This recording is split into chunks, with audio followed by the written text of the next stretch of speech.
Good evening, everyone, and welcome to another edition of the Best Damn Sports Show in Franklin County for Wednesday, September 13th, 2017. I am the Nighthawk, along with our studio director, Miss Joanne. And Joanne, if you can hear me, I don't have a back monitor either in the corner. If you can get that, I would appreciate it. I don't think they can get that. The back monitor does not work. Okay, No, so I have no monitor tonight. No monitor. Okay. And You have me. Huh? Okay, you're live. That's good. So on the panel, just my pal, the Duke. Dave Handy is out celebrating his Wednesday night Twilight League. So doing some nice banqueting golf tonight. banquet tonight. So Mr. Handy does good work for us. Enjoy yourself, Mr. Handy. So this week, unlike the last 2 weeks, we actually have phone coverage here where we can receive calls. The number, Duke, is 527-6449, and Yeah. we'd love to get calls, folks. Please call us. and again, We'd love to hear from you out there. Duke and I have been pals nearly 40 years. I like the guy, but I enjoy phone calls more. Nothing personal, Duke. So, Duke, take a guess what I did today. I'd like to think you played some golf today. I went swimming today. Did you go swimming? It's funny. I was out of my camp with my kid. Got out there yesterday, just about 22 hours on the ground, but a good 22 hours, and Little Averill Lake was chilly. I probably should have swam, but I didn't. But The lake was crystal clear. yeah, the temp actually kicked free press. The temp yesterday was 67, up from 65 Okay. a couple of days before then. So it's certainly swimmable. Yeah, it was refreshing. I mean, you have to like chilled water. But a lot I mean, of people don't like it, but it's not wicked cold. No. And the water was good? Water looked good? Cleanest it's been all Wow. year.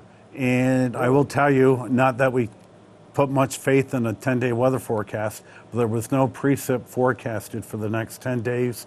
Is that right? 10? Mostly sunny skies, Wow. temps in the mid-70s. Wow. So I will... We did a lot of kayaking today out in the kingdom. Just a beautiful just morning to great. kayak. So I'm going to start the show tonight about my favorite topic, me.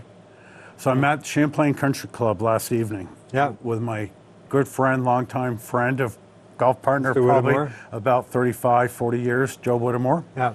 So just a great night to be out there to I would think. expedite the story. Yeah. I finished the night, Duke, 37, Oh, you're kidding me. 8 pars, 1 bogey on 17. That's Off the one blues. One of your best nines Oh, ever, dude, right? right. 37 the best? by far.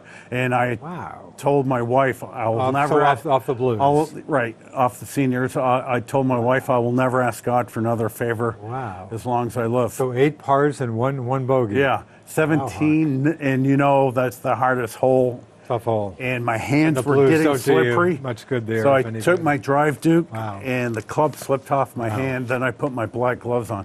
But Wow, I've Hawk, just that's impressive. up and downing everything where they were like 2 feet away. That must have made you feel, must make you feel great. Yeah. So, Wow. it took me till 59 and a half to have my best score ever. Wow. But that Hey, was congratulations. That's good. impressive. Yeah, it was great. That's impressive. I don't think I've hit, not that I played much as usual. I haven't hit high 30s this summer. Probably Yeah.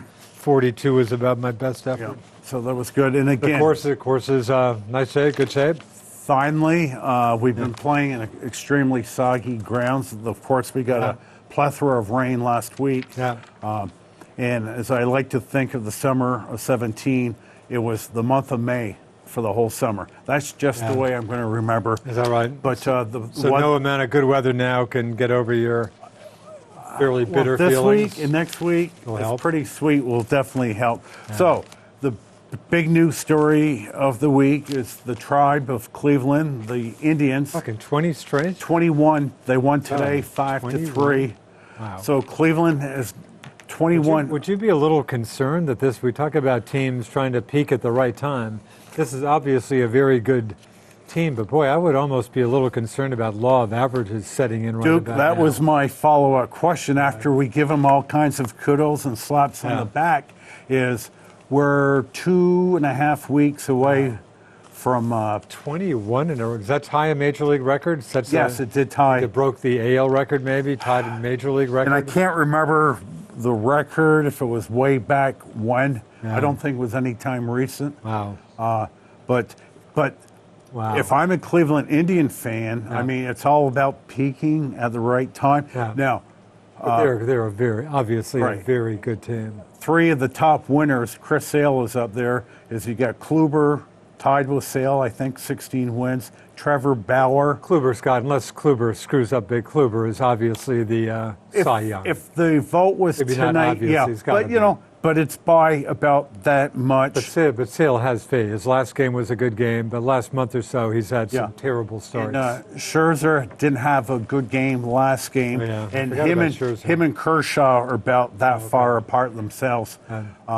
So, the good news 1 in a row. for the Boston Red Sox fans is they'll be playing Houston now. I guess I was confused. I thought we talked about this. I guess I was confused.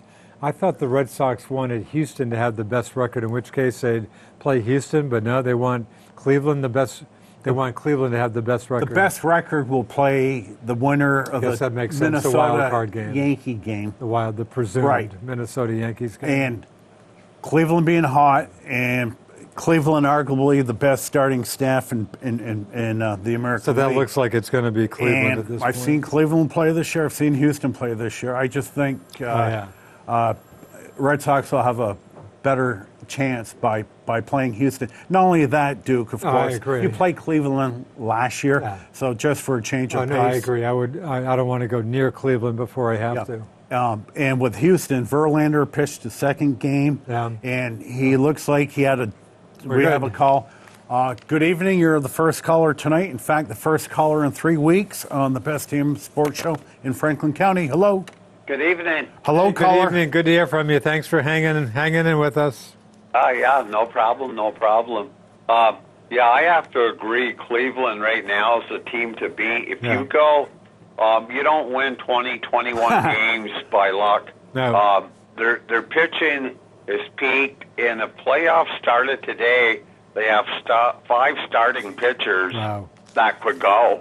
Hey, Set aside Kelly Kluber. He's probably arguably the best in the business, Yeah. him and Chris Sale. Yeah. But Carrasco, this guy's been unhittable. And, you go Bauer, you go right down through the lineup. They put the young kid Clevenger, he's been lights out. And, Well- the bullpen is very deep. They picked up Jay Bruce. He's been an additional help with the bat. And you go through the lineup, there isn't really Lindor. This guy's got 30 home runs now. You go up and Carlos Santana. You go up and down the lineup. You really can't find a weakness. Are they getting hot? Yes, but I just think with Cleveland, they're gelling. They've got their people back. Everybody's pretty much healthy, and this is who they are. caller, is Lindor a second baseman? Yeah.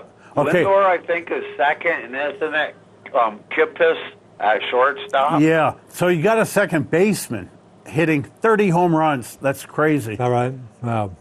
Yeah, that's crazy. And Santana's 20-something home runs, and they've got good speed. And, like I say, you don't win 21 games in a row by being lucky. It takes definitely gelling at the right time, but it's consistency.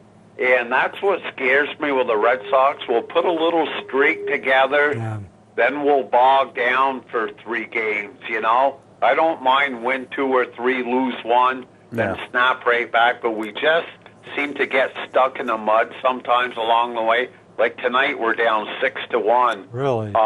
And we are missing that big bat, to get us going again. And I love our team. We have a really, really nice team. But we went into so many extra inning games this year. And, I am convinced now, I wasn't early in the year, but I am now, you do need a big bat in your lineup. So many of these extra inning games could have been won with one swing of the bat, and we really don't have that one big gorilla to do it. We have a lot of good hitters, but, nobody's a real big home run threat, If Mr. Handy were here, you know what he'd be saying at this. Yeah, I know. Hey, you guys! Red Sox could have, they could have had Mr. Encarnacion and been all set, but they didn't go after him. Yeah, but I don't want to pay $40 million for a DH. Yeah. Again, I say my wish list is Eric Hosmer. The guy is an all-star first baseman, 27 years old, coming into his prime, batting probably 325 to 330, 25 homers, 85 RBIs, left-handed, a very good teammate, and he has Boston written all over him. Now, if I had to overpay somebody $5 million a year, I would pay him because you do get great production.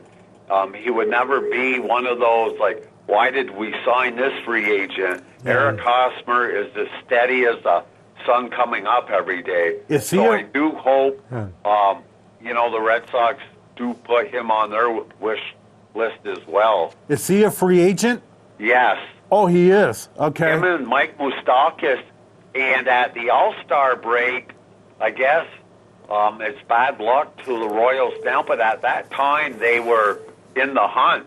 So, you can't disband your team while you're, still a wild card. I got to admit, I predicted Kansas City would be a wild card team this year. Yeah. And especially when they, as the caller said, when they were playing great around the All-Star break. In fact, I would have bet they would have went above New York for that first spot. So do you think the Royals will be sellers over the winter? Caller? Well, I mean, I wouldn't call them sellers. I mean, they're going to lose some free agents. Yeah. They're going to lose Hosmer. They're probably going to lose third baseman Mike Moustakas, who has over 30 home runs. So, as far as the rest of them, Alex Gordon, which always played well, he's batting under 200 this year, and he's signed to a contract. I don't think they'll be sellers. I mean, they will not retain their two superstars. Now, caller, the downfall of the Boston Red Sox is when they let Pablo Sandoval go. He, for the Giants, he's got 115 at-bats. Is he really? He's batting 183, 2 home runs, 8 RBIs. He's got that many at-bats. 115 at-bats. He's played in 34 games with the Giants. Unreal. But if you thought he just couldn't deal with Fenway, forget it. The batting 183, he's nothing anymore. What a hard. Hey, who was the starting pitcher tonight for the Red Sox? Pfister. That's too bad. Pfister had been on an amazing. What a nice guy he is, too. Yeah, good guy. He pitched for the Nationals. He was your guy. He was like my favorite player. Really? He got the ball, threw the ball. Yeah. Nicest guy. He was almost like a next door neighbor type guy that worked down at IBM. Well, guy. this is his first bad outing in a while. Well, who were the Red Sox four starting pitchers in the playoffs? I mean, Sale and Pomeranci. Pfister had seemingly maybe gotten a little ahead of Porcello. With this, maybe they go with a more veteran Porcello. With Eduardo Rodriguez, maybe. I guess he pitched a good game last night. Right, he did. But he's back. But, I mean, obviously Sale and Pomerantz and maybe, Porcello, maybe now a little ahead of Pfister with Rodriguez probably out of it postseason. Yeah. I guess maybe Bobby disagrees there. That's what it sounds like. Obviously Pomerantz and Sale, and I think the third one will, I know if I was coaching it, who's ever been hot the last 3 weeks. Yeah, that's the way to go, E-Rod, probably. so be it. If it's Porcello, so be it. And I would have a very short leash on either of them. What about, I've been out of it for a couple of days. David Price, we hardly knew you. Is he officially gone for the season? What's the story with Price? Well, what I read today on him, that he's pitched a simulated game, a short one, and what Farrell is thinking is using him out of the bullpen for the rest of the season. But, I like who comes out of the bullpen now. I mean, he's a starter, and when you're paying somebody $30-something million a year, to me, I'd like to see him shut down, rest the elbow, do some training, and we will see you in Florida this spring. I agree. But is that possible, or is he definitely coming back, or not clear? Well, they said today what I read on Roto World that it looked like Farrell, what I got out of it, that he was going to put him in the relief role. Really? Yeah, he threw 47 pitches today, and as you mentioned, his elbow, they don't want to shoot out his elbow. I agree with Bobby. He could be a 15-pitch guy, bullpen guy. Oh, I don't think it's worth it. I would shut him down too. I totally agree. Yeah. I totally agree. Well, I looked at something the other day that I have not seen in about 15 years. Yeah. And that was the Los Angeles Rams in first place. Oh wow. Shocking. I mean, they scored, 45 points? I have to savor This this is against the moment. Texans, right? Who'd they beat? Or is that the wrong game? Who the They Rams played Indianapolis Sorry. without their quarterback. Without But, Mr. Luck. I did get to watch a good part of it on Red Zone. Huh. And they have a very, very, very young team. And the coach is a very 30-year-old guy. And, we scored 40-something points. Goff looked really good. Wow. Our young players look very well coached for the first time ever. Wow. Fisher, I like Fisher, but he did not do much with them. And we played a fairly weak team, but it was a very good team for week one. And I think a very good confident boost for the young quarterbacks, young pass receivers. It was a very sweet victory. Like I said, I did not get to witness many of these with the Rams. So it was sweet. And I thought, I watch a lot of sports like you guys do, different ballparks, new ballparks, and playing in the Coliseum is just what it is. It's big. It is the Coliseum. All they are missing is people in there in white cloaks with lions coming out. Yeah. I mean, it is the idea of a Roman Coliseum. It looks so dated, but very cool. Yeah, well, hang on to your horses because you'll be in a $2 billion stadium in 2 years. Yeah. Now, Indianapolis has some severe quarterback issues with Andrew Luck out. The Rams played against Scott Tullison. He's played so bad. Really? Jacoby Brissett came in mop-up. Oh, is that right? There's a chance Brissett could start this week. Or, Why not? Yeah. So, but it was a good win. Curly had. But Goff has not had a lot of playing time. Neither, I guess. Of course, you can tell I'm a Ram fan, but I can see such a difference in that team this year from the previous years. The coaching, the defensive coach, the offensive coach, and they are a different team. And I can see probably a 500 year out of these guys, with a lot of promises. Right.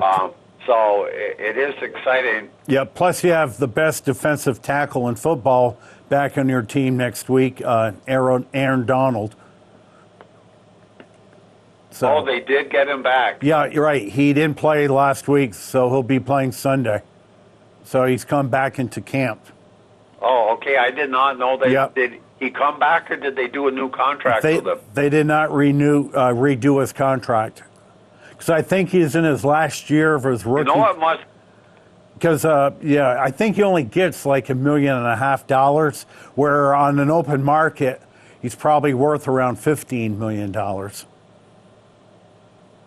And there is. Yeah, but, it's a two-way argument. It is the contract, and what if the guy had been really stinking it up and not worth $1.5 million, and, he was told, geez, you're not even worth $1.5 million, So it's a good argument either way. In football, contracts are really not contracts. Well, they're not guaranteed because when you sign a big contract for those really good players, the thing to look at it is the guaranteed money up front. Like, say Andrew Luck signed $1 million. Well, let's take a better example. A few weeks ago, Matt Stafford from Detroit signed a contract, I think, for about $135 million. And I think $55 million of it was guaranteed. So just say he got hurt Sunday and never played again. He's got $55 million right in the bank. Now, if a guy does stink, like you said, he's making $1.5 million, he gets cut, he gets nothing. So, but Donald will make some money after next season. I mean, the guy of his caliber, that's your piece you build around. Yeah. No, you do need a superstar on both sides of the line, and he is definitely one. But, it must make you a little antsy when you're holding out and you see your defensive team playing so well. Like, geez, maybe I better get back there, Yeah, right. But, it's very good. Couple surprising games this past week. Obviously, your game, Duke, but Sure. Jacksonville with 7 or 8 sacks. Now, where did these guys come from? Yeah. That really shocked me. Yep, they've got Tom Coughlin running the show down there now, and they've got a new coach in Doug Marrone, who was a very good college coach at Syracuse and went to the Buffalo Bills with mixed reviews. But, that was surprising because Jacksonville has got a quarterback situation down there. Chad Bortles, who was the number 1 pick about 5 years ago, was he around the 6th pick overall, has not played that well. But, of course, they picked up that big tank, Leonard Fournette, out of LSU, and he had a really good week. So, Jacksonville's a team to keep your eye on, for sure. Yeah, I know there's a few another game that kind of blew me away was Cincinnati. They're certainly on the decline. Yeah, that was shocking. They were shut out, right? 20-0. Were they really? Yeah. Oh. Yeah. A lot of surprises the first week. We'll talk about your Giants later. Another team. I'll save my question for you. Yeah, go ahead, caller.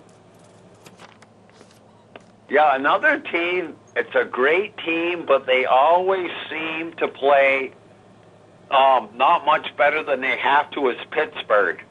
Yeah. I mean, they beat Cleveland by a field goal, and they probably have the 2 best offensive weapons in the game. Yeah. And they just seem, but they win all the time. They can finish games off, and they do what it takes to win. But, I'm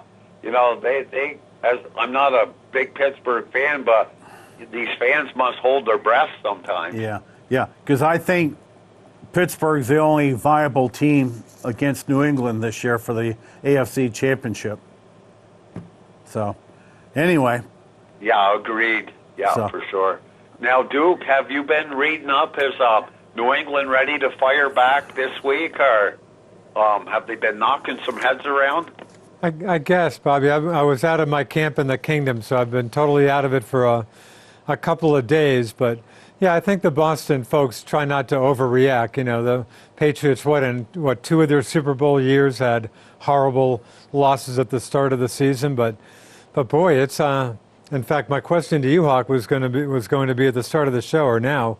Who should be more worried, Giants fans or Patriots fans? Oh, Giant fans. Your guys, what a pathetic effort that was. Yeah. I'm looking forward to the Patriot-Saint game. It's going to be over 60 points scored in that game. It's going to be backyard football. Yeah, but no, I'm concerned about. Sure, I'm concerned about the Pats. I mean, what looked like such a loaded team. I guess one of the points, Edelman, obviously a big injury, but the line was my line too.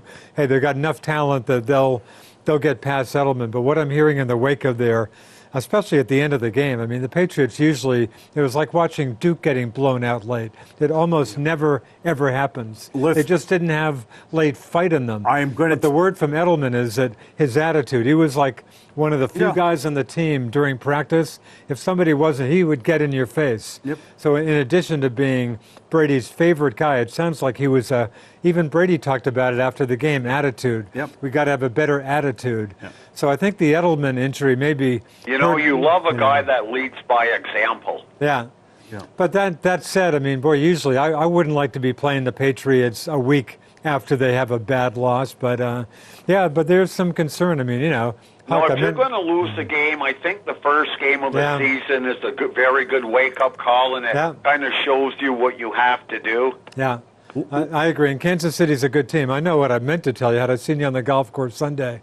Hawk, what did I tell you about the talk about the Patriots' undefeated season? Right. Didn't I say that was a bunch of, you know what? Not that you want to lose. Glad I don't want to hear that But this was talk. a great game for New England to lose. And not only that, Probably don't you feel better they played stinky, lost by a lot, than losing like 24-23? I'm going to say something. For the record, it was a 1-point game late. Right. For the record, had they gotten the time, I was listening on radio early when it sounded like they were going up 13-14 to nothing. The radio guys, who are pretty solid guys, they were very surprised. I didn't see it on TV. They were very surprised Gronk's TD got overturned. Yeah. But they were almost up 14 to nothing. Yeah. If that happens, absolutely. maybe it's a very different game. I agree. There's always one turning point in the game. However, I mean, I'm going to say something I've rarely said in the 15 years of doing the show. Tom Brady did not play a good game. Oh, he did. He sure did. He was off the mark by a lot. Plus, these late, long passes, which I mean, you never see. It's not his game. He looked like Darryl LaMonica from the Oakland Raiders back in the 60s. You're right. He didn't look good. But it was a good loss. And how do you deal with that good loss? Is you win the following week. Yeah, we'll see. I would expect the Pats to play a pretty good game. I watched a lot of your Giant game. Wow, that must have been a painful game. Build, like you said, the defense looked good, but your offense didn't look like they had a plan. Listen, caller. The running game looked dismal, and you can't I felt bad for Eli. You can't expect him to throw 40 times a game, and he was on his heels and running a lot. You got to stabilize that O-line a little bit. And I still feel running backs are underrated. Everybody says today's game you don't need a running back. I kind of think what football needs again are them big bruisers. Everybody's a little scat back, a little barn burner runner. You need your old Franco Harris's, a guy that can run straight up the middle, 4 or 5 yards a carry, knock the defenders over. And I think, the Giants need a bulldozer-type runner like that to help Eli. Well, Dallas, Ezekiel, how, especially with Dak Prescott, I like. He just seems like a guy who's not going to screw up much. Right. Solid, but having a big back in his case, albeit one who maybe actually the Dallas Cowboys. Cowboys are talking a pretty good team, aren't we? Unarguably is the best offensive line in all of football. That helps. Where the Giants, unarguably, the worst, if not maybe? the worst. Now, when I think of the Giants, what's the definition of insanity? When you do the same thing over and over. This is the same exact line they had last year. They stunk last year. They're not drafted. They try to draft anybody? The first round pick, there were still a couple tackles, really good tackles. Offensive tackles. Right, both starting right now. We took Evan Ingram, a tight end who's going to be very good. Out of Ole Miss, but we didn't need, that was not a need position. So Bobby Hart, our starting right tackle, was a 7th-round draft pick out of Florida State. There was a reason he was a 7th round. He was horrible last week. John Jerry, the right guard, was horrible. The kid Eric Flowers, our left tackle, who we drafted number 1 3 years ago, 9th overall pick out of Miami, was horrible. Flowers needs to go to the right tackle. If the Giants, now you explain this to me, that the Detroit Lions have a pretty good offense. I'm not sure about their defense. For whatever reason, the Giants play next Monday night, and they're favored by 3.5 points. They're out in Jersey, but what did they show you last week offensively to think? Now, will OBJ be back Monday? I would probably say yes. Will it be 100%? I would say no. But they show so little that they need to go a long ways to just be average. It just made me think of the Pats line, which I hadn't even thought about until right now. Pats coming off a lousy loss playing at New Orleans. I was still guessing Pats 2 or 3, Pats by 4. Yeah. I was planning to wear my Eli Manning jersey tonight. I wasn't going to talk Giant football. That's why I'm wearing my baseball garb. But, it was a rough game. You wait all year. I saw a little bit of it. Out golfing Sunday, grab a shower, then watch football. And it was just horrible. Yeah, I thought of you. So, Wow, I so thought Philadelphia looked good, too. I think the Eagles Carson looked good, and Washington I thought was awful flat. But this is week one, and Yeah. I think your first week really shows up big. If this week would have been week 9 or so, it would have been probably an average week. But Detroit looked good, and they're pretty deep. They've got 3 good wide receivers, so you can expect an air attack from those guys when you do play them. Yeah, they got this rookie wide receiver, Galloway. And this guy is really good. So they scored 35. Yeah, if the Giants lose Monday night, 0-2, Wow. and the stats prove it over the years, an 0-2 team, and I don't have it in front of me, they have about a 15% chance At all? of making the playoffs. So, and as you mentioned, caller, our defense is really good. We're going to waste a solid defense that we pay a lot of money to. And this B.J. Goodson, who I mentioned last week on the show, a second-year middle linebacker for us, he was phenomenal. I think he had 18 tackles. I'll put this defense against anybody, but they were probably on the field for 38 minutes. And the Giants, the first half, were all 3 and outs. So it was nuts. I mean, that was a I big see my concern old to you buddy going into the Janaris season, Jenkins wasn't it? in there. Oh, yeah. Well, right. They called the penalty on him, which was both announcers said, no, that's wrong. They shouldn't be calling a penalty on that play. And that was on Des Bryant. And that brought the ball down around the 8-yard line. And the Cowboys scored on that. So, Yeah, but you were missing your best receiver, too. And, you miss any of your best offensive weapon or defensive weapon, your team will hurt badly. Yeah. And, that certainly didn't help you. but you mentioned Eli also. When you've got a porous offensive line, and you have no running game, okay, you can take chances, blitzing, manning, and even on a 4-man rush. These guys aren't giving them enough protection. So, I know it's kind of in fashion right now to gang up on Eli, but I don't think Johnny Unitas could be playing quarterback for the Giants right now. No, and I like Eli. I was talking to a guy at work the other day. Over the years, he's been arguably the most durable quarterback that's been playing. Yep, he took over for Kurt Warner, 14 years ago?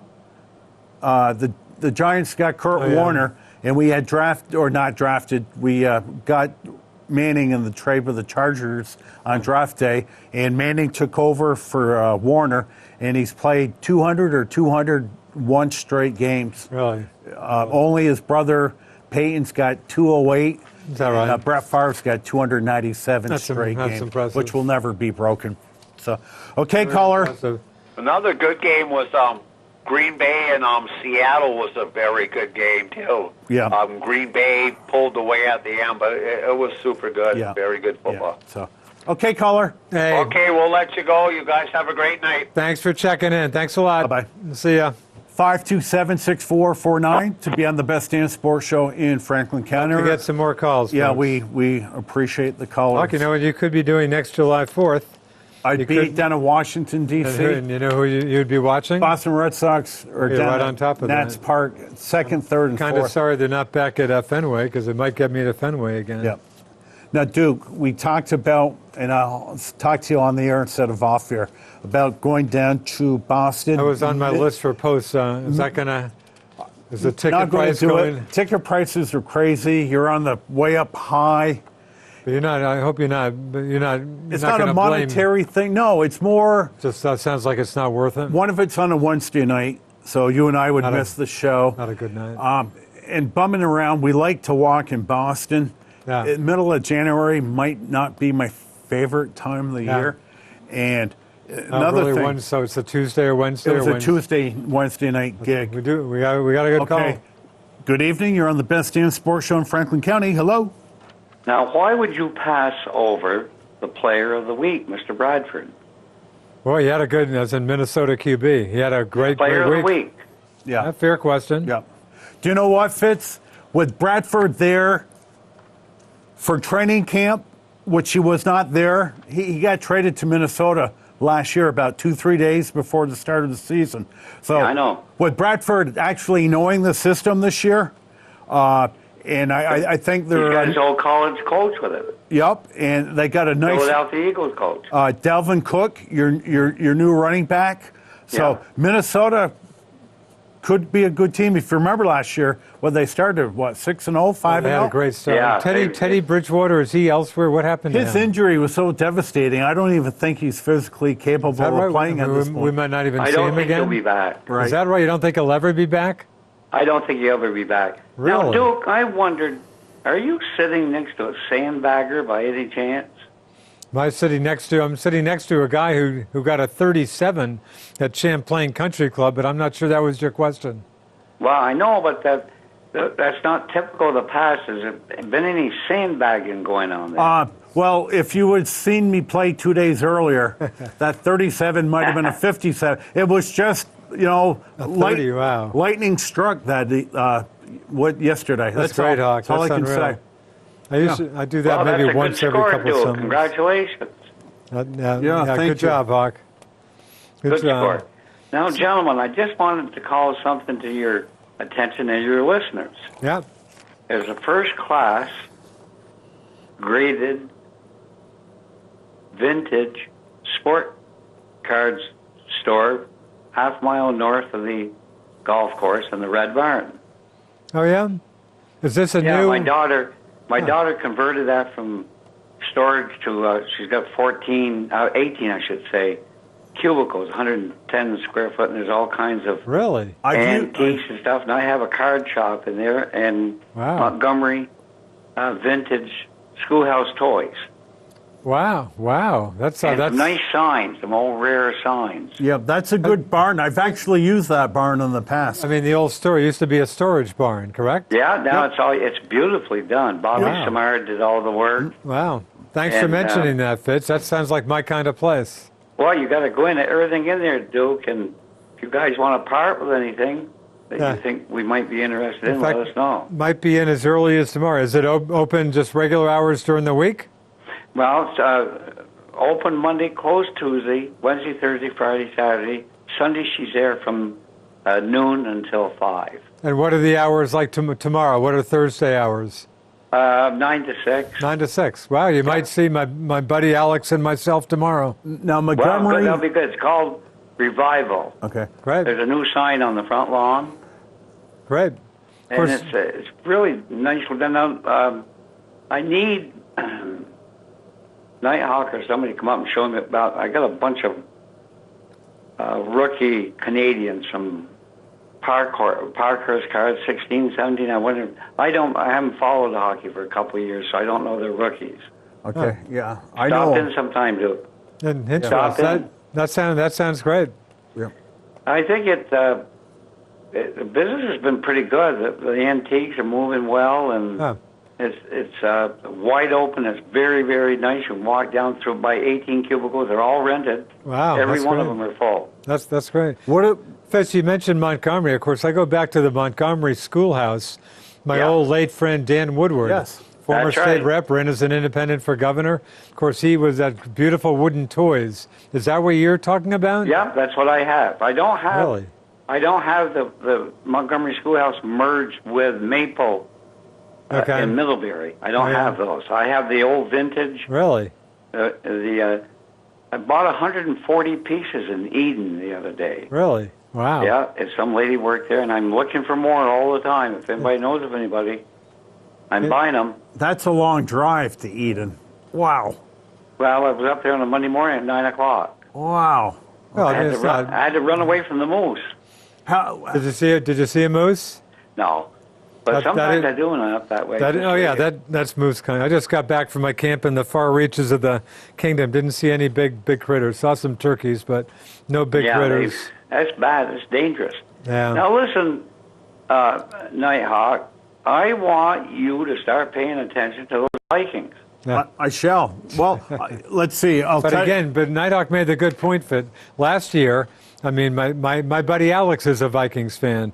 Good. Last year he got all excited and they just kind of faded away. Well, Fitzy, I'll tell you what. This is a great litmus test Sunday.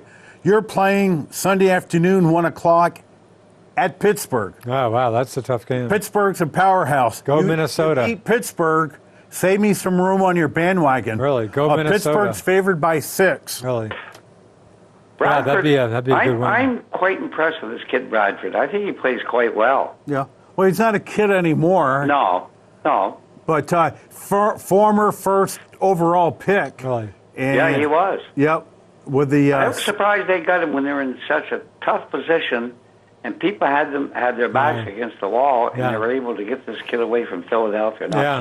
They did well to get him, I guess. Yeah. I think so. Let's stop in, guys. We'd love to see you. Okay, Fitz, wait, before you go, what about the Red Sox? I hope you're feeling better, more confident about them than I am. I'm not feeling particularly... I'm not feeling confident at all. In fact, I don't think they'll make it. And you want me to tell you what their biggest problem is, I feel? Sure. Farrell, his name is. Farrell. Yeah. He never has anybody ready in the bullpen. They sit out there and tool around with their fingers with these things they play with that dangle there. I don't know what the hell they are. And Farrell sits there, and his kids in the bullpen are not ready to come in. I don't think they got the pitching. Yeah. You're not saying, I mean, you think they'll make it to the postseason, don't you? Oh, yes. Okay, they'll just fade away. They'll lose. I don't think they'll win the World Series. Oh, either do I. Hey, Fitzy, the irony of all this is Torey Lovullo, who the Red Sox could have kept, will be the National League Manager of the Year. Right. I know. His team's 21 games over 500, 83 and 62. And I don't want to be mean to John Farrell, but my golf buddy Joe doesn't like him either. But his saving grace was his cancer. In fairness to the Red Sox, were in a very awkward position. Right, because how do you fire how do you fire a guy right in the middle of his cancer treatment? Yeah. You can't. You can't do that. Yeah, I agree. Yeah. But I told my buddy Joe, if the only way Farrell saves this job is he has to win first round. Better win a series. Has to win the first round. Could well be right. Yeah. Well, I think he'll do that. Yeah. So. Yeah. They need a. The last caller, I thought, raised a very valid point. Yeah. They haven't got any power in the middle of that lineup. Yeah. Not a lot of power. You're right about that. No, that's always been a big issue for you, Fitz. Yeah, I hear you. So. And their shortstop's not hitting. Third baseman went 3/4 of the year without one. And now Nunez, probably the best guy in the team maybe lately. Now with a week or 10 days or something. He's hurt. He always was a good hitter. He's been with Minnesota. He's been great. Talk about a great pickup. Yeah, Bogarts has been surprisingly bad this year. It seems like ever since he got hit in the hand with a pitch, he's never come back much since then. Never recovered. Never recovered. I don't know. They don't have that big boomer in the middle, as your last caller suggested. You're right about that. Well, I can report that Mr. Ortiz is coming back to the Sox, but not as a player. Did you catch that news? Supposedly he's getting I don't know what they're going to do with him in the front office. Supposedly he's got some kind of front office or administrative job. Can't imagine he's doing more than going out on the chicken pie circuit, but supposedly they're doing something with him. I always thought he was a very poor clubhouse man. Yeah, he wasn't my favorite guy. He was a whiner. Not to mention when he would ever occasionally lose it. He almost killed Pedroia one game when he was swinging his bat and almost killed Pedroia one time. Yeah, he had the best life that he could ever hope for, and he whined and cried every day about something. That said, they obviously do miss the guy. So. Great ball player. Nothing, you can't take it away from him. Yeah. Great hitter. I don't think he was a leader. He should have been in that capacity. I drafted that kid first in our little league because I saw him at Minnesota as a rookie. Wow. And said, geez, I wish the Red Sox would get him. And they did. And he turned out to be a heck of a hitter. That was very prescient of you, Fitz. That's impressive. Okay. Go Vikes. Okay, Fitzy, we'll talk to you next Wednesday. Thanks, Fitz. Thank you. We'll see you. Keep those calls rolling. Yeah, we love the calls, folks. 6449. Be on the Best Damn Sports Show in Franklin calls. County. Couldn't get you last couple of weeks. Hawk, of course, when I hear Ortiz, I think of you immediately. As far as you're concerned, I mean, isn't he tainted forever because of the... These steroid guys, to me, are tainted. However, as every year passes, guys like me die, okay? And Will Ortiz make the Hall of Fame? I think he will, and I think all these, the Roger Clemens of the world will eventually get in, because a guy like you has been a lifelong journalist for 40-some-odd years. Scary, eventually, you retire, then you get some young buck at age 24 taking over your spot. They're not going to remember Roger Clemens or all that type of steroid use and HGH. So these guys will get it. So, but the truth be told, Hall of Fame ceremonies are not a big deal anymore. They're just. Boy, it's certainly nothing I pay much attention to. And I pay zero attention to that. The whether you know it or not, NBA had their Hall of Fame ceremony last week. Oh, is that the I'm sorry, the NBA? Yeah, down to Springfield, Mass. All I know is just a story that I was hearing today. Kobe Bryant's going to get not one but both of his jerseys retired. Yeah. I didn't even know that was happening. Yeah, 8 and 24. Yeah. And you know, Kobe's life with this issue of the alleged rape in Colorado, and of course, a lot of people feel like being a multi-zillionaire kind of helped. Doesn't hurt to get out of stuff like that. Yeah. So, the Washington Nationals. Yeah. They already clinched on Sunday. Congratulations. So it's their 4th division title in the last 6 years. Really? But that and $1.75 will get you a nice hot cup of coffee. Have they not won one? No, sir. Not one. And we were up on the Dodgers last year. They've never won a post-season series. No. Wow. So I am going to tell you straight up right now, is it an accomplishment? Yeah. I mean, they're up 19, 20 games on the Marlins right now. Is it a weak division? Sure it is. But nevertheless, this is an injury-riddled team that had 13 outfielders play for them this year. And, you know, if you want to know about what makes baseball go, I always say it's pitching 80% of the game, because Bryce Harper's been out a month. We've had a ton of injuries. But Kershaw's the #1 guy in ERA. Okay, the next 3 are Nationals, Duke. Scherzer is at 2.34. Strasburg's around 2.5. Really? And Gio's around 2.68. It's just their pitching has kept that team in it. Now, with that being said, we've got the Cubbies the first round. Are they the same Cubs as last year? World champs? No. But still, we're talking a very good team. They're a very good team. They're defending champs. And it's human nature for me. You won the world championship. You're easily going to win your division. You're taking your foot off the gas a little bit. Joe Madden is top 3 managers in baseball. He'll know how to motivate those guys here in 3 weeks. So I'm hearing you consider your Nats underdogs? Boy, I would flip a coin at this point. But if they don't win that first series, and quite frankly, with the Dodgers losing, they won last night with Kershaw. Would they lose, like 15 out of 16? Like 2 weeks ago, we were talking about the greatest team of all time, regular season. Or at least, and they're 5 games up in Washington right now. Not enough time for Washington to supplant them. But they have warts now. So. Yeah, interesting. So pick them in that series, huh? Yeah. So, and with football, let me just go back to the Giants quickly. I know they didn't have Odell Beckham. Either depending on your opinion. As I was driving back, I'm hearing more about what was Odell dancing away a couple nights ago or something before the game. He was on the field before the game with Coach McAdoo. But I think when you have injuries like that, you can run 1,000,000 miles an hour straight. The cutting. And the word I got late today was expect him to play Monday night. Will it be 100%? No. But my feeling, too, is, they didn't have Beckham Sunday night. But you know what? There's 31 other teams that don't have Beckham. And Brendan Marshall got 1 catch with 10 seconds left in the ball game. That's all he got? And as our caller, 2 callers ago, our offensive line is really that bad. It's really that bad. And if they don't show nothing Monday night, it's all on the general manager. And again, so Eli was just under the gun pretty much all. Yeah. And again, they know you don't have a running game. But, you never know. That's why they play the game. So the Giants could beat Detroit, 42-28, and come back here, and I'll be wearing a Giant jersey.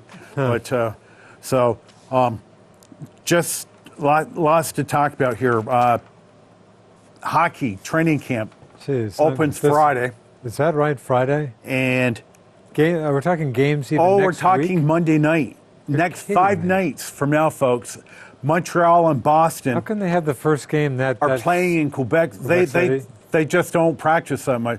Yeah, they're in Quebec City Monday night with the first exhibition game. Wow. And I can't remember who Montreal opens up against, but you open up, I believe, against Nashville October 2nd. I mean, we're that close away from hockey. You're not talking regular season, yes, sir. Is that early? It's that so quick. Basketball, NBA is about 2 weeks later or so? Late October, yeah. Delayed. But they have a lot more condensed. October 2nd is a regular season? October, that sounds early. Yeah. Is that right? Yeah. Wow. So now the story, well, the Canadians, with them is they got Drouin from the Tampa Bay Lightning. He's going to be the first line center. Yeah. They gave up Sergei Makachuk, a Russian defenseman who was a can't-miss superstar. Yeah. They gave him up to get him. So that'll be the storyline. But the Bruins storyline right now, and I think it's a big deal, is their extremely young superstar, David Pastrnak. Are they still haven't... They offered him, and I hate to use the word paltry. Yeah. But again, he's 21 years of age. Don't tell me this is like a John Lester offer. So last year, he had, starting the season age 20, and I think he's a Czechoslovakian. He had 34 goals, 36 assists for 70 points. 70 points in today's NHL. As a rookie. Yeah. A rookie. Well, he wasn't a rookie last year. Wasn't a rookie. But that's a lot of points. Yeah. So he's a restricted free agent right now. Meaning other teams can't go after him. They can go after him. The Bruins can match? But the Bruins can match. Okay. Bruins have offered him, and I'll use the word paltry, $6 million a season, either at his choice 6 years or 7 years. He's looking at 8 years at 68 for $8.5 million a year. Really? This kid's not a big kid, but he's as you know, he's extremely offensively gifted. Can't they compromise on like 7 or something? But the problem is, so they give him 7 years, $50 million. Yeah. That takes him right up to 28 years of age. Yeah.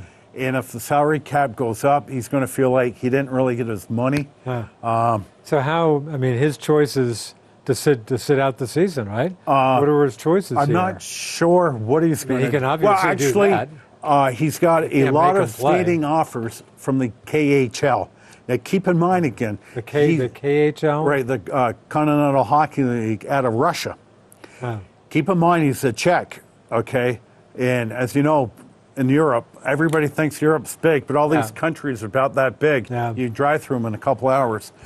He would have no issues playing in the KHL. He wouldn't mind playing there. Money-wise, what would he get money-wise? I'm sure he would get what he's looking for. Really? And the key to remember, he's 21 years old. He's a rising superstar. So you're not impressed? Do you think the Bruins should just pay him basically what he's after? Well, listen, Carey Price got $10.5 million for 7 years.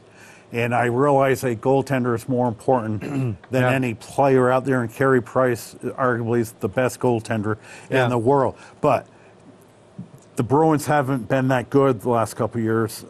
They don't have a lot of good young talent. They have some. They had in the playoffs, didn't they get a defenseman who came up from like the baby Bruins who looked really, really good? Charlie McAvoy, I think is the name. But, but not a ton, not a ton of talent. It's got whiskers, gray whiskers. You know what I'm saying? So David Krejci hasn't gone too crazy for a while. So Marchand's still a pretty good player. Marchand Duke, he signed a big contract last year, and I think, I don't think anybody. He had a great year last year. I think he only signed for $6.5 a year. Really? Which is why they hate to. Pay Pastrnak more than that. So. Yeah, because Marchand also, Marchand's the type of player, Marchand's the type of player like, if Marchand's kept off the score sheet, he's done something during the game. Some checks, it sounds like if you're not a Bruin, it sounds like you Right. You hate dealing with that guy if you're not a Bruin. Yeah. Sounds like he's just a real pain guy to deal with. Yeah. Boy, so the Pasternak. So what do you think happens? This guy may bolt for the KHL. Yeah, he could do that. You could say, could he do that for a year and then come back and do what he wants in the NHL, or do the Bruins still have the wraps on him? That's a great question. I don't know if the Bruins retain the 1-year rights to him. So, but keep in mind too. I mean, winter's coming up, and I asked you the other day. I think sunset right now is 7:12. Just about. Yeah, we're just about to lose 7 o'clock sunsets. When we come to do the show next week, I think we may be under 7. And my wife was outside, reading or something like that. Yeah. And I was preparing for the show. She walks in the house, and she goes, "Boys, it get cold quick," and it certainly does. Back talk. You were too generous. Sunset 7:06. It's 7:06 It right was now. 7:06 tonight. 7:04. About 2 minutes a day. What's today? Wednesday, Thursday, Friday, Saturdays probably. Yeah. We lose 7 o'clock sunsets. Yeah. So, yeah. Boy, so the I'm not hearing a lot of talk. Is Pasternak's agent? Are they not making a lot of noise about this, or are they? There's been some. Yeah, there has. But the problem too is NHL hockey. Yeah. Where how exactly much the press biggest story. coverage in the United States is David Pasternak going to get? One of the top young players. You've got 2.5 weeks left of baseball, and everybody's excited about NFL. Football's here. Yeah. And again, people are always in disbelief when they hear, what? Yeah. Hockey starts Monday night? Speaking of other sports, I'd like to at least mention in passing my man Rafael Nadal. It was kind of a methodical, kind of workman-like effort against, can I even think of the guy's name? Is it Anderson? Thank you. Kevin Anderson? Kevin Anderson, thank you. 6'8". Good guy, 6'8", out of the Republic of South Africa, and a good guy, really good guy. Battled back from injuries, did a tremendous job to get to the finals, and for the record, got a pretty good paycheck. I think Rafa and Sloane Stephens, the women's winner, I think each 3.7 mil. I can only assume Mr. Anderson got like 1.5 or something, but Rafa. Love the guy. And again, so he and Federer split the 4 majors this year. They each won 2. Federer up to, the record 19. Rafa not far behind with 16. And what I remember is the Australian Open, the first major of the year. A great tourney. Australian Open 15 years ago, it kind of faded. It's in January. What's not to like about it? But anyway, Rafael against Federer in the finals, another one of their great matches, 5 sets in the finals. Rafa was up 3-1 in the 5th set. He was actually a break up, so came very close to winning 3 majors. Just to show you how much tennis. Oh, in America, this will impress you. The women's All-American Final Four on the American women's side. 15 years. First time, and that 15. sounds right. But just to show you how much the interest has faded in tennis in this country. Yeah. It was shown on ESPN, where as opposed NBC, of course, had it for years. And I think NBC had Wimbledon. I thought CBS had the U.S. Open. I could be mistaken. I'm not. Of course, back in the heyday of Bud Collins, but it used to be a big deal. Of course, who just retired as the San Diego Padres baseball announcer? Dick Enberg. Dick did Wimbledon for years. Right, I think with Bud Collins, right? Don Orsello took over. Dick Enberg was the voice of the Padres. That's a good point. Down to ESPN. Yeah. Hey, there were some great matches. Some tremendous. I think I mentioned last week. Juan Martín del Potro made it to the semis. Great guy. Everybody loves this guy. Argentinian, had been down and out with injuries. Won just an incredible match against one of your top guy. You don't know the guy, Dominic Thiem, out of Austria, a young guy, legit top 10, a very, very good player. And Del Potro came from 2 sets down. He had a virus. He looked dead. Somehow won the match. There was some great tennis. Venus Williams still has a lot of game. Venus made it late. Why do you believe tennis interest is this low? And I know when we were saying back in our day 40 years ago when Jimmy Connors and McEnroe and Borg, but there was a lot of, but it was very popular. I mean, people used to say, no, I got to go home watch the finals in Wimbledon or the U.S. Open. I don't know. I'm sure you've asked me that question a bunch of times. Is the players today, I mean, Federer's unarguably the greatest player of all time. Probably. Again, the argument would be you got to wait because of Nadal has battled him on maybe at least even terms. But you can certainly make that. Is it that argument. simple? He's not an American. I'm sorry, not that simple. That the interest in this country. Right. I don't really know what I don't know really what to tell you. I still play tennis. Who's the best American male player right now? You told me this about a month ago. I mentioned Mr. Jack Sock, I think. Sam Querrey actually had a pretty good run. I mean, these guys mean nothing to you. Nothing. Yeah. But on the women's side, women are looking a whole lot better. Yeah. They had the Final Four. Yeah. No, I don't know what to tell you. Part of it is certainly the personalities, maybe the fact that they're not no American men. That presumably is a factor, I bet. But there's some, again, as always, there's some great tennis out there. So, I make it an extra point not to talk politics on the show. Yeah, probably just as well. But this is, as David and I have talked a lot about ESPN, how political they've gotten. The big story. I just don't even. I'll just watch them for game coverage, pretty much. But on their talk shows are out there. I mean that. Network has gone so long. Are you talking about on SportsCenter, though? No, the talk shows are so far left. Okay. But Jamil Hill, who's pretty popular, she tweeted out. As in young black lady? Yeah. I hear. And again, I'm not talking politics. I'm talking ESPN. What's going on with that station? Yeah. Okay. 4 tweets. Donald Trump is a white supremacist who has largely surrounded himself with or other white supremacists. The height of white privilege is being able to ignore his white supremacy because it's of no threat to you, well, it's a threat to me. Next tweet, Trump is the most ignorant, offensive president of my lifetime. His rise is a direct result of white supremacy, period. And lastly, he is unqualified, unfit to be president. He's not a leader. And if he were not white, he would never have been elected. Okay. But for the record, there are a couple of those points. For the record, I might not disagree with a couple of those points, but why is she getting... Okay. These are just tweets out of the blue? Right. Did some of this come up on a show?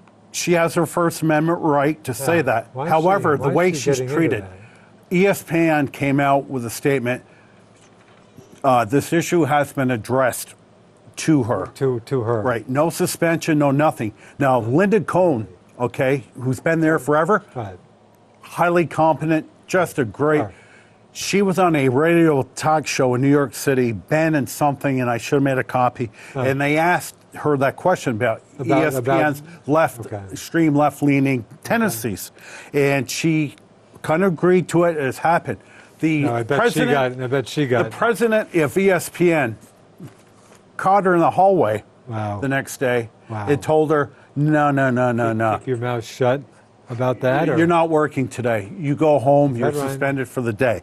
Now, Kurt Schilling, who worked for ESPN, his belief was he didn't believe in the bathrooms in North Carolina, the transgender bathrooms. Yeah. He was fired, and there was another... He did. For the record, Kurt got into some stuff that was not. I mean, well, it was right wing. I'd say I would even characterize it more stupid than right wing. Right, and there was not good stuff to get. And into. there was an African American worked for him, and I can't remember his name. He said Obama was not a good president. Blah blah blah. He was fired. But back to the tweets. Were those just tweets out of the blue? Were they in response to something that just came out of the blue? I think and Sarah Huckabee Sanders today. Why is she getting into that? Exactly. Okay. I agree. I mean, I think that's really stupid. Now, the end game here is why was anything done to her like that? Right. And on Tucker Your response Carlson, would be, I'm sure it has nothing to do with the fact that she's black. Well, that has a lot, exactly. But a gentleman from Fox News was on Tucker Carlson last night. And made a great point, is ESPN has lost 13 million subscribers. Right. And again, Dave and I have talked about this a lot this summer. And he brought up Michael Jordan, the greatest line ever made by a businessman ever. Republicans wear sneakers too. Michael Jordan had the foresight to keep his mouth out of the fray here, because whenever you go right or left, you've lost 50% of your business. But the end game here, Duke, is this. the I agree. Those comments. right. Why did she? And get again, into that? whether you like the president or not, I don't care. But that I think there's plenty. I think there's a ton of fair criticism of the president getting into the white supremacy thing. Right. Give me a break. And this gentleman made on Tucker Carlson last night. When we sit down and watch our sports, yeah. big part of our reason we do this. Yeah. To get away from this stuff. Now, I will watch the news, I'll read my papers, I will read the internet, and I will involve myself in politics. Yeah. But I don't mix sports and politics together anymore. I just will not do it. No, that's really unimpressive. So, but again, for the third time, I'll try to get nothing, at nothing happened. She got no. The CEO of ESPN, Yeah. and I cannot remember his name, I don't know his name. is considering a presidential bid in 2020. Now, with the current president being a businessman, that's kind of opened the door. Isn't the Dallas Mavericks? Mark Cuban's considering it as a demo himself. So he doesn't mind ESPN going out on the left edge. But again, she got zero grief apparently for that. Not from her employers. From her employer, nothing. And during the press conference today at the White House, Sarah Huckabee Sanders brought that out and said that's a fireable offense to talk. Now. Would I hire an employee? Not impressive. That talk like that, I would bring that person right in my office and fire them and say, we have no place. But that's what kills me is I want to relax. I want to watch my sports, and I watch very, very, very little ESPN now because when I was younger, I thought ESPN was a gift from God. When you talk about their talk shows, I come across them briefly, like during Stephen Smith is a racist. There's a lot of racists on that show. But you're talking about this. She's on like morning, noontime shows. She has her own show with another. But they're on her. These aren't earlier shows during the day. On at night at all. Every day. But not at night. No. They're daytime shows. Right. Okay. Yeah. I come across them once in a while. Yeah. No, that's not impressive. Speaking of ESPN, this guy survived. This didn't sound like a good move. And this is Ryan Russillo, I think means nothing. He got UVM grad. suspended. This is not a good move. They found him in somebody else's hotel room. Was it Jackson Hole, Wyoming or something a while ago? I assume he was out there with friends or something. I meant to mention that because he's back on the air now. And he's a UVM grad. Mm-hmm. He's the closest local thing we have to ESPN. But I guess he got suspended for like a couple weeks. But this wasn't a good effort. This was like naked in someone else's room or something. I knew he was suspended. I wasn't familiar with given the story. ESPN's problems. I guess I was mildly surprised he might not have been fired or something. And it sounds good. I've never met him. And lastly on this, Jason Whitlock, African-American, very good newspaper. Fox He's now on Fox Sports now. With Colin Cowherd. He's been fired by ESPN. He has no good words. And this is he was fired before. Right, by ESPN. And African-American with very, very poor words about ESPN. Yeah. Interesting. But, I'm just bringing that up because in the last 24 hours, that is the number one sports story. Is that right? Out there. Interesting. So, and I'd rather talk about the Cleveland Indians. We should talk a little golf too. We got golf is back tomorrow. We're down to the, to the two last tournaments for FedEx. And BMW outside Illinois somewhere outside Lake Chicago. Forest. I guess. Lake Forest, I think outside Chicago. I think we're down to the top 70 in the rankings now. I think it's top 70. I've got World Golf Ranking 50 here, but it doesn't reference the tourney. I think it might be last 70. And then for East Lake outside of Atlanta, the next week, the finals, the 30. And the key is if you, what's the key here?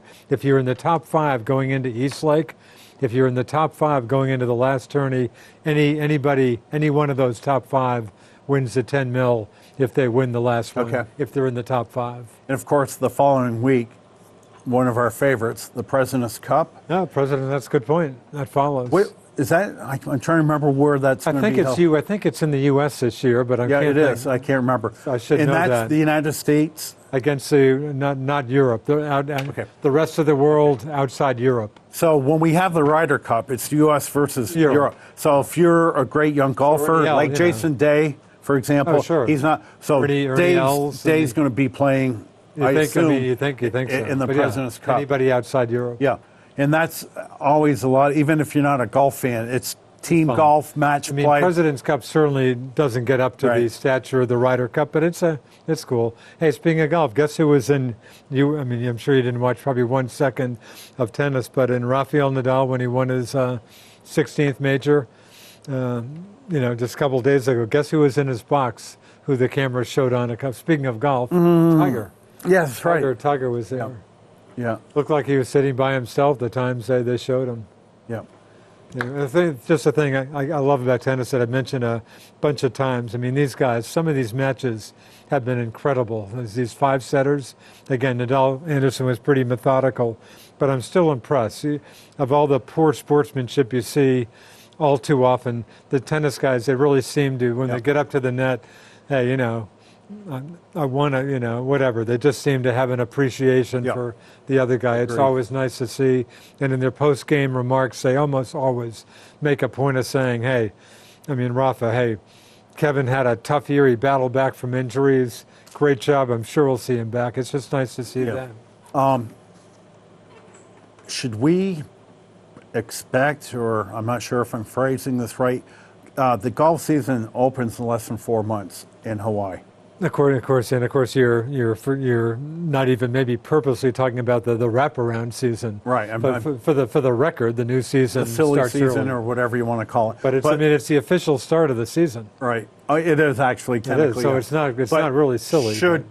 But Hawaii. I've read Tiger has said he's getting better. Should I expect him in January in Hawaii? I mean, would you? I mean, well, how would you answer your question? I sure he'd be the last person I'd expect.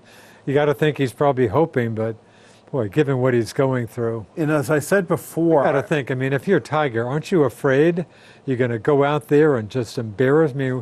He's taken enough hits. That was my next question. You want to be Tiger and go out to Hawaii and shoot, 80 in the first round at Kapalua. Well, forget Kapalua, the second one. It's just the winners who show up for the first one. But in the second one? Well, my question, which I was going to follow up, is there a fear of extremely tarnishing his legacy? Which has already been tarnished already. I mean, wouldn't you think? I would think so. Because even if you just want to play for the fun of it and finish in the top 10. Hey, we have a call. Let me grab a call. Good evening. You're on the Best Damn Sports Show in Franklin County. Well, yes, indeed. It's nice to be able to talk to you. Thank you, Leonard. We're not used to hearing you late, Leonard, but we'll take you whenever we can get you. Well, I've tried the last couple of weeks. Yeah, right. We were out of commission last couple of weeks. Sorry about that. I understand, but tonight we had the conclusion of the men's league at Champlain Country Club. Yes, so that's why Mr. buffet dinner and just a lot of good camaraderie, and it's one of the best men's golf leagues in Vermont by far. I'm sure. That's great. It's very, very good. And, that's why Mr. Handy was not with us tonight. In fact, right, I did probably witness him. Probably guessed as much. Yeah. Anyway, trivia begin with only 2 players since 1900 have led their league in hits, average, and steal. One being Onus Wagner. Okay. The other being. I'm sorry. The question is led the league in average. The question and is steals. Since 1900, only 2 players have led their league in hits, average, and stolen bases in the same season. So 3 things: hits, average, and stolen bases. Yeah, Onus Wagner being one. Wow. We're talking 117 years. Yeah. Wow. Can we assume the other one was a little more recently than Honus? You certainly can. I'm surprised Hawk's not all over this one. Yeah, I'm thinking. Well, I'm probably not going to be even close to this. Because it's very recent. Really? Hits, average, and steals. Ricky Henderson. D. Gordon. D. Gordon. God, is that with right? The Marlins.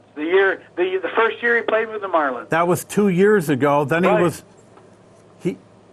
Wow. Wait, he was suspended last year, 81 games for PED. Right, which is kind of actually pretty facetious. I mean, D. Gordon on. Probably not to him. I mean, the guy the guy is nothing but skin and bone. Yeah. Yeah. So, I don't know. He's having a pretty good year this year. Yeah, he's playing well. But he's not playing as well as he did that first year he came over to the Marlins from the Dodgers, but that's pretty rare company. Yeah. Wow. Only he and Otis Wagner have done that. Yeah. That's impressive. Yeah, that's good. So now, And you're going to watch, I'm sure on tape tonight, I haven't even begun to watch it, I just got home, the Braves and the Nats. You're going to see Luis Gohara from Brazil pitch for the Braves. Okay. They got him in a trade from Seattle. And why Seattle would give up on a guy who can throw 100 miles an hour as a starter, and Really? he's got 2 other pitches, begs the question. And the question is, or I should say the answer is, he was deemed to be immature and, out of shape. And it'll be interesting to see how he does. He's got big-time stuff. But, again, the Braves, they're going with a 6-man rotation and 4 rookie pitchers right now. Yeah. Newcomb, Fried, Gohara, and I forget. There's another one, a rookie pitcher. But the Braves' best pitchers are yet to come. They're the pitchers they drafted. They're only like 19 years old. Yeah. They're so high on 4 or 5 pitchers in the minors right now who've had great careers in their young history. And if only a couple of these stick, they're way ahead of the game. But their best pitchers are probably a couple years away.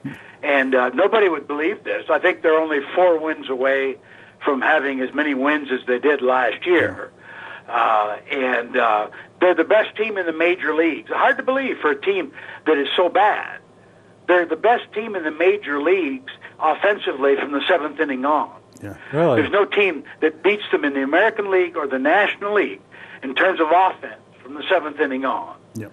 That's kind of remarkable, I think. Yeah. Now, the Atlanta Braves have a very good starting 8. Their problem this year is pitching. They have the 3rd worst team ERA at 4.87. Really? Now, 4.87? Yeah, they don't have a good staff. Now, but as Leonard said, in a couple of years they will. But they've got a kid who I fall in love with, this Johan Camargo.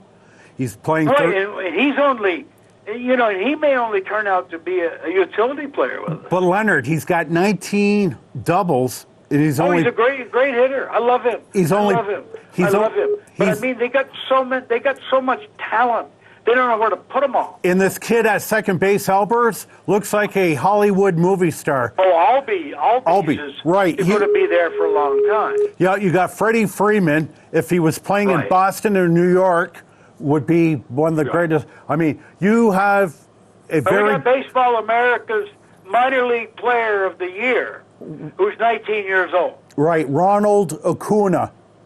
Yeah. I sent you a couple of emails about Right, I did get that, but Acuna is 19, is a 5'2" player. He didn't come up to Atlanta because they didn't want to get his... well, there's no use. There's no place for him right now. They didn't want his contract to start, but Acuna's got a chance to be with a big club next year because him and Victor Robles, who the Nats did bring up, who's 20 years old, these are the 2 top outfielders in baseball.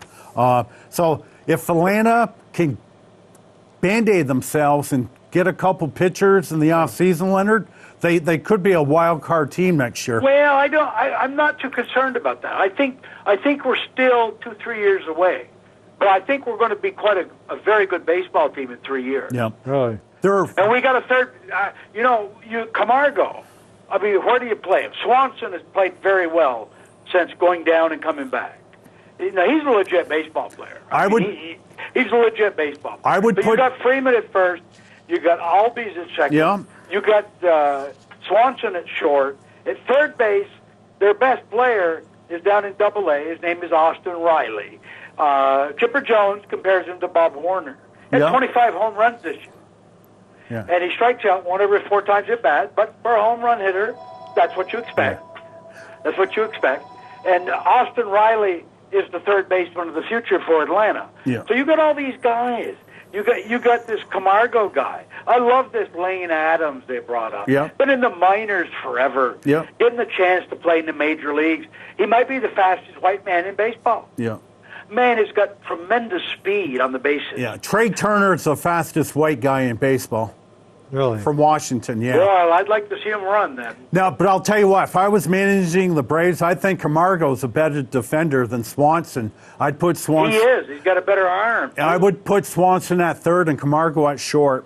Right. Again, well, no, I can't argue that. I'm a big Camargo fan. No, he'd have still been at short, and Swanson would have been in AAA, or maybe they'd have called him back up, had he not got hurt on his pregame ritual of jumping over the first base line. He tripped and tore out his ankle or whatever. You're kidding. Yeah, he did. Yeah. He was the starting shortstop for Atlanta. It's a big deal. You've seen players do this when they come out at the start of a game. They jump over the first base line. Yeah. He caught his toe or something, and he was out like 3 weeks. Yes, that's unreal. Yeah. And I don't think the Hawk won't disagree with me here. I think if with this offensive line of the Giants, we'd win a lot more games with Geno Smith at quarterback than Eli Manning. Because Geno could run around, throw on the run. He could run a little. But with this offensive line, Geno Smith is what the Giants need at quarterback, not Eli Manning. Eli Manning is a great quarterback with a good offensive line, which we don't have. And quite frankly, this line isn't going to get any better. I mean, like, you keep running the same people out there doing the same thing, and you expect different results. That's what I said earlier. Definition of insanity. I said that. I mean, this is an awful offensive line. Yeah. Geno Smith, I pray to God that Eli, I don't want him to get hurt badly. I'd love to see him get hurt the next game and miss the whole season. Because Geno Smith behind this offensive line would give us a better chance to win. What do you think, Hawk? Just because he can move better? I get your point. However, when the New York Jets get up on you, the worst team in football, then you really don't have their... Well, yeah, but again, quarterbacks are like pitchers. I mean, the light bulb goes off sometimes. Geno Smith is really got a great arm. He's maneuverable. He can throw on the run. He's got touch. And who knows? I'm just saying. Eli's not going to win with this offensive line. I'm sorry. Yeah. He's just not he's too much of a pocket quarterback. Yeah. I mean, and you know, as bad as we were against Dallas, a typical Eli faux pas. He had Brandon Marshall on the third quarter. They said he might have even had a touchdown out of it. He's wide open. You need a touch pass. Remember the play? Hawk? Yeah. All you need is a little touch pass there. Brandon Marshall stopped. He was static. Just a little touch pass. He's wide open, and he can at least go 30, 40 yards, maybe 50. And he threw something. He threw a dart and missed him by, 8, 10 feet. Yeah. I mean, that's Eli. Yeah. Eli has... I know we're going to hear from Richard shortly here. I'm sure of it. But Eli Manning, we got lucky to beat the Patriots twice in the Super Bowl. No one's going to argue that. The Patriots were a better team, and we beat them twice in the Super Bowl, and because good fortune was on our side. Eli Manning is not a Hall of Fame quarterback. I'm sorry. Well, Leonard, let me say this. He may make it, will he be but in fact?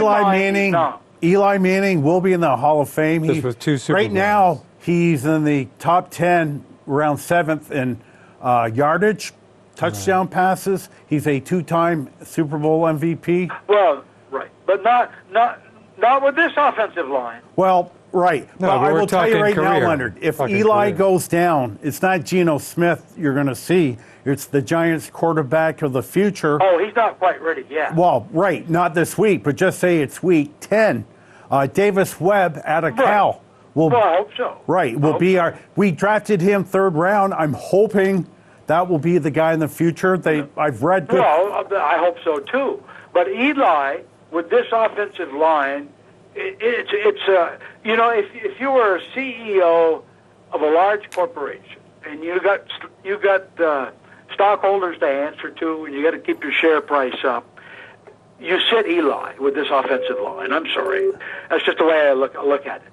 I mean, but the Giants obviously are not going to sit Eli, their franchise quarterback, who's making the big bucks. Yeah. I mean, not going to do it. You can't do that. And that's what's too bad about professional sports. They can't make the moves sometimes that have to be made. Yeah. Yeah. And really, Gino would give us a much better chance of winning with this offensive line because he'd create a little mayhem out there. I mean, things would happen. With Eli, he's so unidimensional.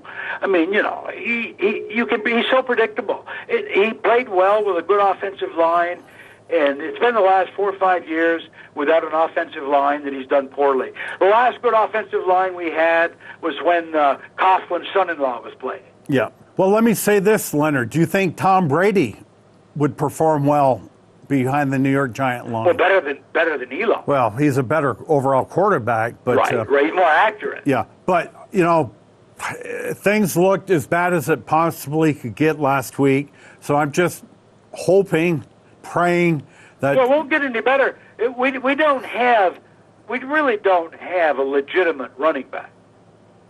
Yeah, They may disagree with that. Yeah. You can't They had that issue last season too. Yeah. We don't have a legitimate running back. But we haven't had a running back combination of any noteworthiness since Thunder and Lightning. Yeah.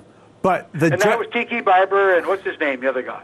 Oh, Brandon Jacobs. Brandon Jacobs. Yeah. You're right. That's the last decent running back combo we had. But Leonard, the question has to be asked. Back in April, why did the Giants draft a tight end, when there were two very good left tackles remaining who are currently starting for their teams? You can ask Jerry Reese then. Right, that Jerry Reese has destroyed this club. If this team doesn't make the playoffs, there's going to be some major changes. I agree. I predict McAdoo is gone, and I predict Reese is gone.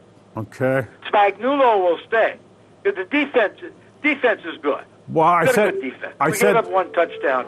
And we played so long on the field that we only gave up one touchdown. I mean, to their credit, they did well. They played great, yeah.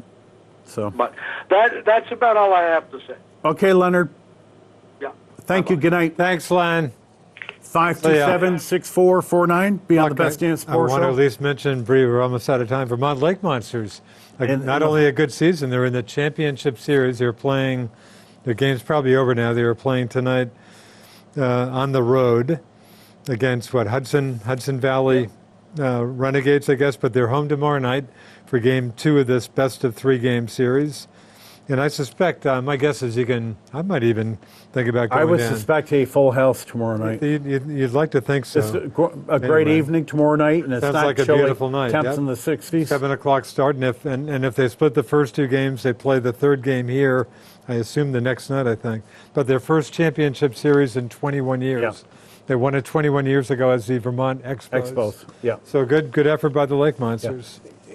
Yeah. I know it's a short season minor league, but you really don't get many professionals guys that come out. Now, that Vermont Expo team back 21 years ago, you had Chad Tracy make it to the majors. Yeah. You're probably saying who? And Jamie Carroll, who...